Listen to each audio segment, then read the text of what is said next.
Chinese President Xi Jinping says the upcoming 20th CPC National Congress is a crucial meeting that charts the course for the country's future. He made the remarks during a two-day seminar in Beijing. He said the party must thoroughly analyze China's internal and external situation. He also praised China's record on fighting against COVID, fixing the economy, and maintaining national security. He pointed out that it was outlined at the 19th CPC National Congress that socialist modernization would be basically realized from 2020 to 2035, and that from 2035 to the middle of the century, China will become a great socialist country that is prosperous, strong, democratic, culturally advanced, harmonious, and beautiful. She stressed that the next 5 years is crucial in China's modernization endeavor. He also said the CPC is key to build. The demand for house rentals in Shanghai has rebounded. However, renting a home, even a hotel room, can be challenging for young people. According to National Business Daily, the average rent of houses in 65 cities across China was 30 yuan, or $4.40 per square meter a month-on-month increase of 0.27%. Tang Xiao, a resident in Shanghai, told National Business Daily that she received a rent increase notice from the landlord after the lockdown was lifted. She and her friends have no choice but to accept the request for a monthly rent of 400 yuan, or $60. Lu Wenxi, the Shanghai Centilene real estate market analyst, also admitted that the transaction volume and rents sharply increased when Shanghai eased isolation. In terms of listed supply, Shanghai increased 147%, and rental demand rose 95% month-on-month. With the rise in rental house prices, setting up a home in a hotel is becoming an option for students. According to a report by Economic View, Zhang Yuan, who worked in Shenzhen, has stayed in a hotel for 2 years. He claimed that hotels provided for the necessities of life and had financial benefits. Tai Guofeng, general manager of BTG Home Inn Hotel Group, said that the long-term rental business could supplement the shortage of cash flow due to the epidemic. The age group of customers is concentrated in 25 to 35. Hotels have become synonymous with convenience, being worry-free, and cost-effective for the younger generation. However, settling in a hotel faces difficulties, such as lack of soundproofing, poor sleep, no cooking, and doing laundry. According to Shangguan News, a netizen said he tried to stay in a hotel for half a month, but finally gave up because he couldn't fall asleep every night. We're going to go to Taiwan. They were furious. They did everything they're doing right now. They threatened, they bullied, they bluffed. 美国众议长裴洛西计划访问台湾。1997年，时任众议长访台的金瑞气表示，当年中共同样在威胁虚张声势，但美国政府和国会合作发出非常强烈的讯号。1996年派航空母舰进入台海，97年议长访问台湾。他认为裴洛西绝对应该访台，如果让步不只是屈辱，中共还会认定拜登政府持续软弱，将升高中共侵略台湾的风险。If Speaker Pelosi backs down, what the Chinese communists will learn is one more example of American weakness. This would be, I think, increasing the danger of a communist invasion of Taiwan. On the other hand, if Speaker Pelosi decides, as I hope she will, to take a bipartisan delegation, so it's very clear to the Chinese communists, whether you're a Democrat or you're a Republican, we are for the freedom of Taiwan from not being invaded. I think that's important historically. 白宫国安会协调员科比表示，只有裴洛西能决定他自己的旅行，北京没必要的好战言论没有用，只会加剧紧张。He's not made any decision and certainly hasn't. Our job is, of course, to make sure she has all the context and information. The Chinese side is clearly unhelpful. None of this has to devolve into conflict. Nothing's changed about our policies with respect to one China or supporting Taiwan's ability to defend itself. And frankly, she ought to tell the Pentagon and the State Department to shut up. Very important to show strength so the Chinese communists understand that we're real and we're not just, as Mao called us, a paper tiger. 金瑞气25日推文批评国防部的警告，如果我们被中国共产党吓到，连美国联邦众议长都保护不了，北京怎么还会相信美国可以协助台湾生存？评论人唐晋远认为，中共借此做2大测试，企图一本万利，让拜登前功尽弃。它就必然会产生一种寒蝉效应，将要断送欧美在这段时间呢，就是它不是逐步的在拉升台湾的国际地位嘛？之前所有的努力可以说它都会白费，中共一定就会断定。拜登那个所谓的要出兵保卫台湾的说法呀，不过就是嘴炮而已，很有可能会诱使中共他在未来采取更加大胆的行动。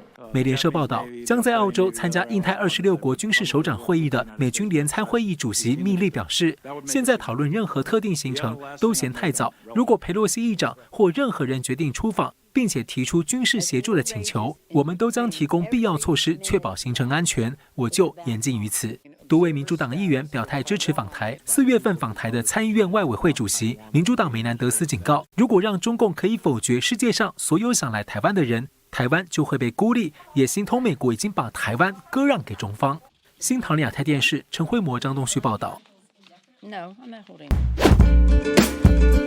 Vision Times reported that Guangdong has recently suffered a new round of extremely hot weather, with the highest surface temperature even exceeding 80 degrees Celsius, or 176 degrees Fahrenheit, which can cook eggs.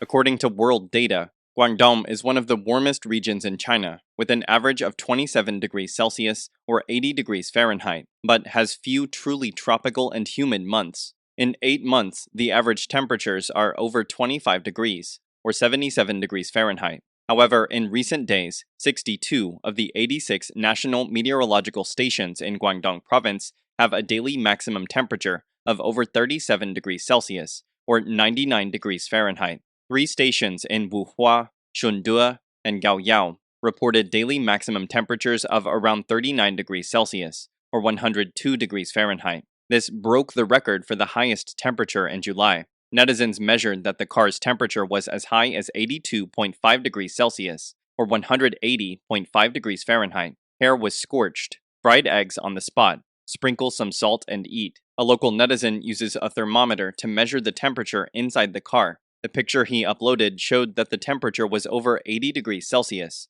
or 176 degrees Fahrenheit. The netizen described the panoramic sky as hot enough to burn your hair. According to the weather forecast, Guangdong's high temperature and heat will continue for the next 3 days. It is expected that the high temperature and hot weather in Guangdong will continue from July 27th to 29th, and most of the weather will be mainly sunny to cloudy, up to 38 degrees Celsius, or 100 degrees Fahrenheit. On July 23rd, about 50 Chinese students protested next to the Douar flagship store on the Champs-Élysées in Paris. Some of the protesting students wore Hangfu, a traditional style of clothing worn by the Han Chinese.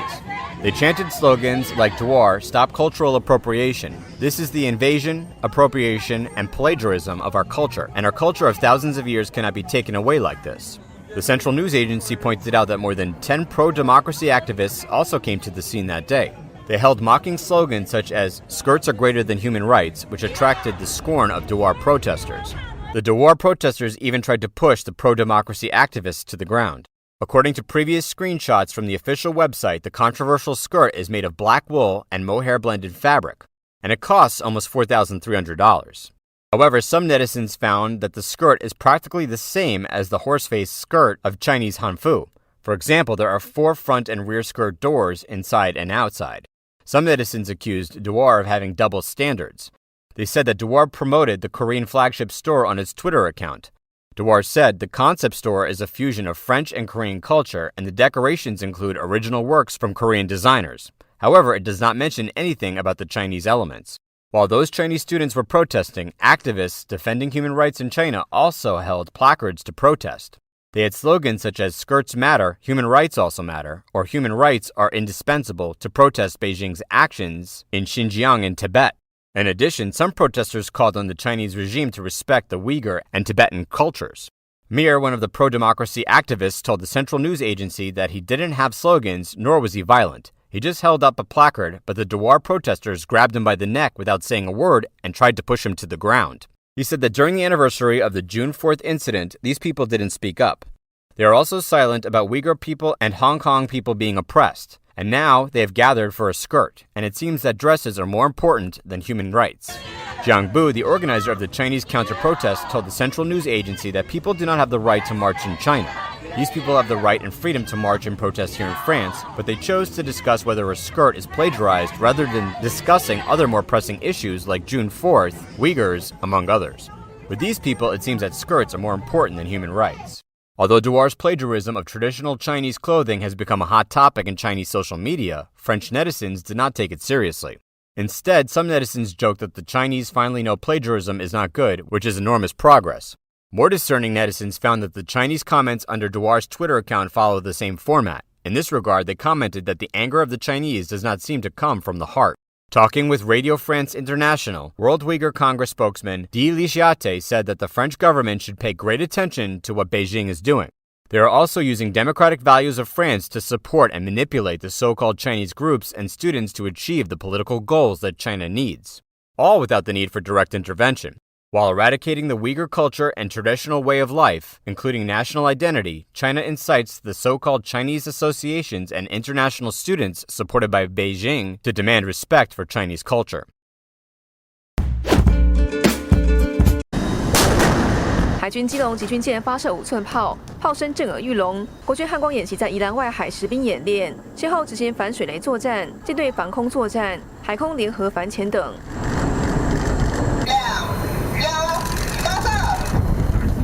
济阳级军舰发射反潜火箭，锦江级军舰投放深水炸弹，爆炸威力激起大片水花。US 拐动 C 反潜直升机模拟将敌军潜舰逼出水面。